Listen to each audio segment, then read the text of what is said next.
If you have ever wondered how investors find Airbnb deals that reliably net $50,000 to $100,000 a year, you're listening to the right episode.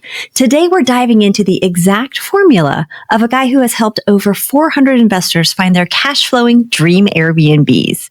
From choosing the right market to spotting the characteristics of high-performing properties to how to underwrite deals so you know exactly what a place can earn before you make an offer. If you want a clear, realistic roadmap for finding your first or next high cash flow Airbnb deal, buckle up. This episode is going to guide you through it. Let's jump in. Kenny, how do you find Airbnb deals that net $50,000 to $100,000 every year?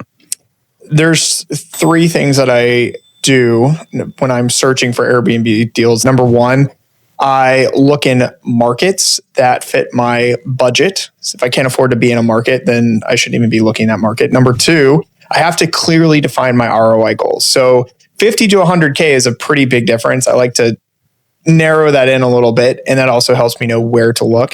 And then finally, the third and most important one that a lot of people undermine, it's their personal preferences, meaning like proximity to where they live, regulation preferences, natural disaster preferences, or even if they want a vacation to that market kind of preferences. All of those things combined really help me identify and know where to invest. And that's for yourself and looking for others. How many short-term rental properties do you own, and what's their annual cash flow like? So right now I'm at 6 properties. I own all across the United States, New York, North Carolina, Texas, Kentucky, Arizona, and I have a hotel in New Orleans. The cash flow ranges from 80,000 to 175 is the best one. Cash flow aside, what is your favorite location? The Bourbon Trail one is awesome. It's huge. It's almost 10,000 square feet, heated pool, 2 hot tubs, 3-car garage we convert into a massive game room with a golf simulator. There's frisbee golf, there's a theater room, there's a gym, there's a yoga studio, there's a little mini putt-putt bourbon themed golf thing on there. It has a pond that you can fish on. It's like a little private mini resort. I love that property. I love how you've packed the amenities into that one. All the properties that I own and run as short-term rentals, they are loaded with amenities. We have to be willing to invest into our properties. Now, you don't need to spend $300,000 into amenities or furnishings to have success, but you do need to be willing to invest in the property. You have to be willing to invest in furnishings, amenities, and updates. So your budget isn't just your down payment amount. That's a piece of the pie. So when you're looking where you can invest, don't max out your budget based on what the bank says you can afford. Base your budget based on what you're prepared to invest into the property. It sounds like you are invested all across the country, but for a first-time investor, do you have any thoughts on proximity to their home residence? Not really. It's a preference, right? Okay. It all centers around why. Why are we investing? Why are we doing this? Some people are doing it to simply make money. Maybe they want to leave their W-2 job. And if that's the case, and if they live in Southern California, it might not make sense for them to invest in Southern California based on their ROI goals. It might be a flight away. Are they comfortable doing that? If not, then we kind of look at, all right, well, these markets near you, these are what they're kind of yielding in terms of returns, and these are the expectations. So for me, it's not really like you need to be within 4 hours of where you live for your first one, because it comes down to why are you buying this? And if you're trying to maximize returns, then you need to be comfortable with a plane ride away. For most I had a client recently who was in Southern California. We ended up finding her a property in Duluth, North Carolina. Wow. There you go. Yeah. That's the beauty of it. I love about short-term rentals is you can be successful anywhere. It's all about your local team and boots on the ground. Yeah. I mean, you guys know that probably best, but like you guys aren't cleaning it. You're not doing the maintenance of it, and really shouldn't expect to do that if you want to do this the right way. So in my opinion, further away, it's scarier, but it's actually a lot less time than closer in my experience. Forces you not to run down there. Yeah, exactly. It makes you have a really good team. So in case something happens, you're not having to sweat too much. So talking about these different markets, what do you think the characteristics are of a good market, a strong market? So right now, there's a lot of uncertainty, especially in the economy and just like on the macroeconomic side. And we have seen short-term rentals this year dip about overall market 10% year over year compared to 2024.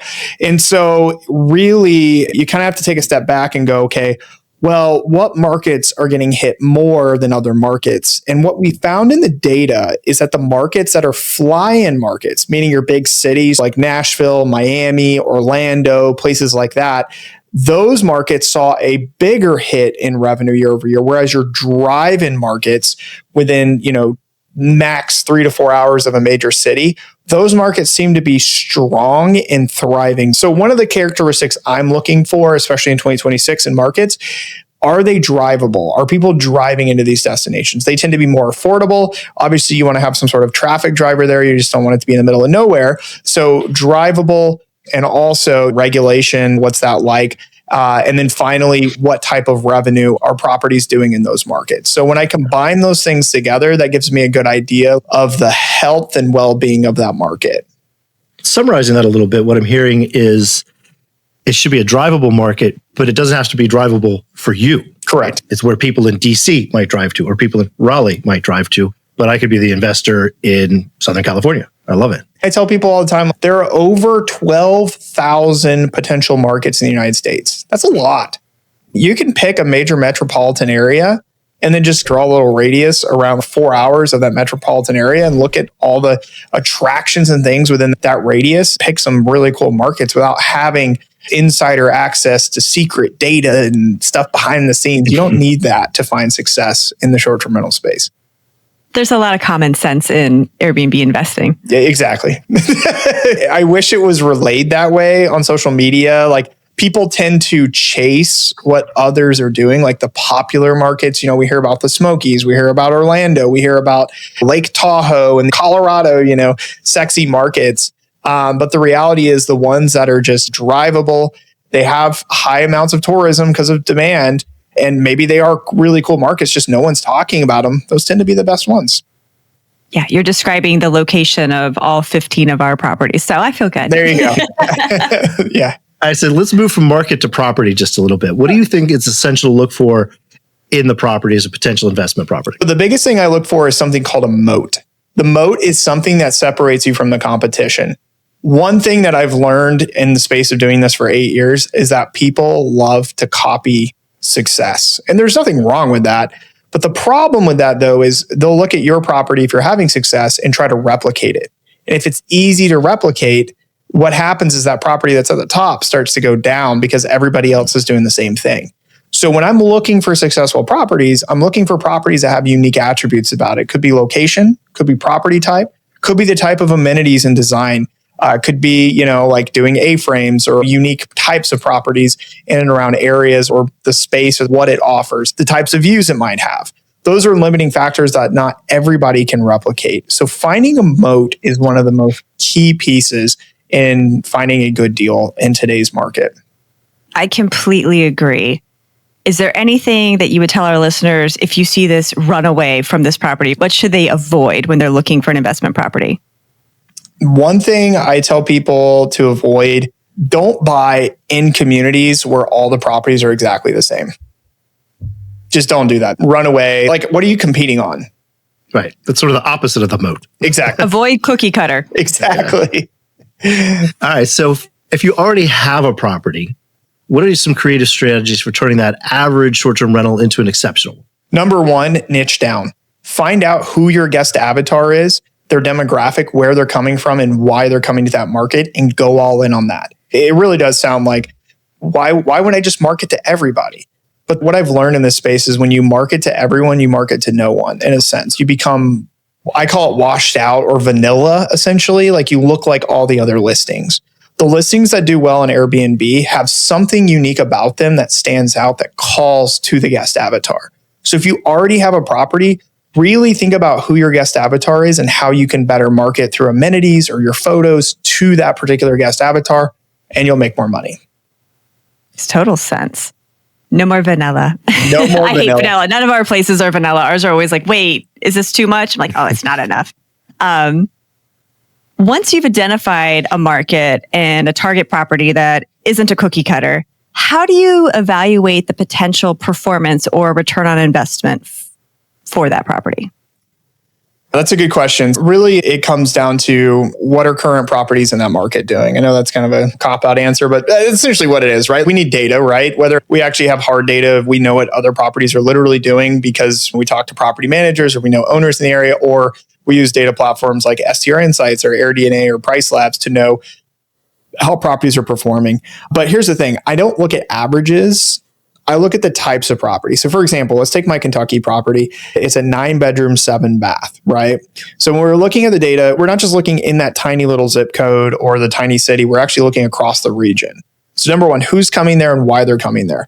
They're coming there for the bourbon distilleries. They could stay anywhere. It's a drive-in market, it's a drive-in destination. They could stay anywhere between Lexington and Louisville.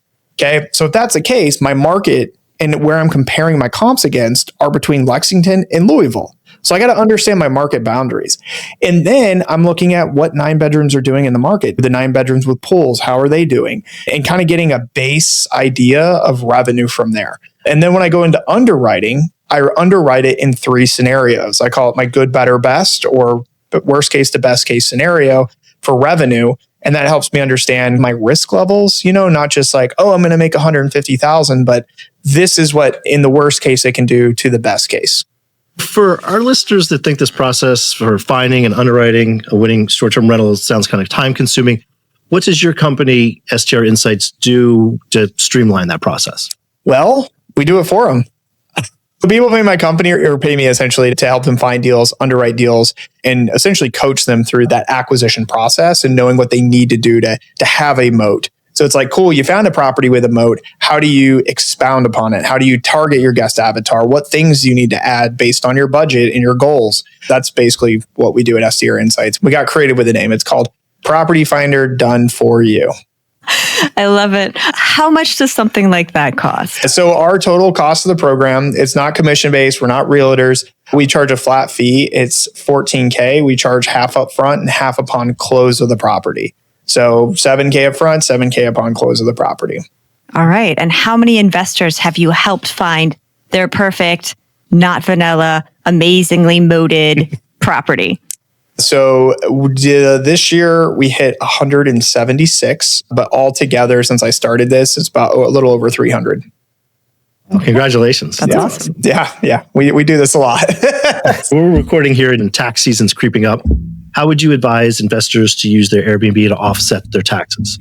You got the STR loophole. I'm sure you guys have had people on here talk about that. But I just love short-term rentals because it's considered active income. So there's a lot of things you can write off, not just from the depreciation standpoint, but as an active business, deducting expenses. And if it's a place you vacation to, you can use some of your write-off from the vacation. So I love that about my short-term rentals compared to a long-term rental where you can't really do that. We love having experts like yourself on, and we always like to ask, what trends are you seeing in the short-term rental market? Show us your crystal ball. What do you see happening in 2026? What are the Kenny predictions? Yeah, because I have access to a lot of good data and I've seen enough in the last few years to kind of know where things are headed. I don't have a crystal ball, but I'm like 90% sure this is going to happen when I'm about to tell you. This current year, what we saw and what we've seen for the past 3 to 4 years is actually what I call a wealth divide amongst short-term rental hosts, meaning that properties that are performing in the average, they're making less and less every single year. I alluded to that at the beginning. It's a 10% year over year decline. Well, the year before that was also 10%. So we're looking at a 20% delta between 2025 and 2023, but that is for the average properties. Whereas if you flip it and you look at the top 10% of performing properties based on revenue, they're actually up in 2025 year over year by 10%. So while the average is down, the top 10% is up. And we're seeing this widening of how much money the top 10% is making versus what the average is making. And so what that means, number one, is that the industry is maturing. People are making more money, but also there's a higher level of professionalism and hospitality and amenities that guests expect. And those properties that are offering that, they're finding a lot of success in today's market. Whereas everyone else who's got like the Gilmore Girls house or grandma's closet, so I like to call it, the average or the cookie cutter houses, they're getting hurt every single year and they're going down. And so in 2026, we're going to continue to see that. The top making more and the bottom making less. And so what I tell everyone is, which one do you want to be on? And if you want to be in the top, you need to be willing to invest in your property and look for properties that have a moat, because those are the ones who are doing well. Well, and luckily the people who are taking the time to listen to a podcast like this are investing in themselves, right? It's the education. Yep. Right? How do you become the more professional host? You become the more professional host by being more educated, not just taking the actions of adding more amenities, but understanding the new tools and trends and things out there. So listening to expert advice from amazing people. I love having guests on that have multiple properties. It's nice to talk to experts who have spoken to lots of people about their ideas about Airbnb, but have never actually put their own skin in the game. So we have, or other people. Other people do, but I purposely, I'm like, you have to have an Airbnb if you're going to be on the show, because you got to know what you're talking about. You've lived the life. You've unpacked a million boxes. You've made some mistakes, and you've all gotten a divorce once or twice from setting up a property. Yeah, we've all been there. The drywall falls on your head. Oh my gosh, the wasps crawling through my hair, sticking in the paint. We've had some beautiful moments as investors. All right, this is awesome. Kenny, how can people get in touch with you personally? STR Insights, socials? Yeah, I tell people all the time, I'm not that popular, so feel free to hit me up on social media. Facebook, Instagram are my two biggest. I'm at Kenny_Bedwell. Reach out to me, message me if you're interested in finding a property or looking for a market. Also, we're about to release the top markets for 2026. And that's on my website, strinsights.com. So by the time this episode comes out, that report will be out. It's free. It's got over 80 different markets across the country that are top investable markets for 2026. Thank you, Kenny. It's been awesome. Yeah, thanks for having me. So there you have it. You now know the biggest red flags to avoid when selecting a property, the creative upgrades that can turn an average Airbnb into a top-tier performer, and how tools like STR Insights can streamline the whole process if you don't want to spend hours digging through the data. Keep listening to the Host Coach Show. We're here every Tuesday sharing actionable expert advice, systems, and software to help you fast-track the success of your Airbnb and maximize the cash flow so you can live a life that you love. Do you feel like you need some guidance to make sure you're making the right decisions for your Airbnb investment? That's what we do. Head over to hostcoach.co and book a free 30-minute consultation call with us. And remember, our joy is your success.